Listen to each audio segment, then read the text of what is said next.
When we're ranking acids from most acidic to least acidic, we will focus on these 4 different factors. So the first one is we're going to talk about electronegativity.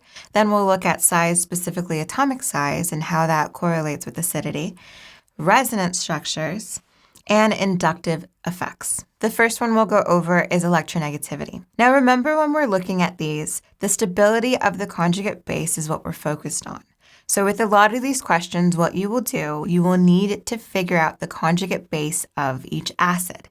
So remember that, keep that in mind for each example that we're doing. For electronegativity, the higher the electronegative atom or the higher the electronegativity, the higher the acidity. And vice versa for basicity. The higher the electronegativity, the more basic it will be. Let's say looking at our periodic trends, looking back at our electronegativity, remember that fluorine is the most electronegative atom, and then our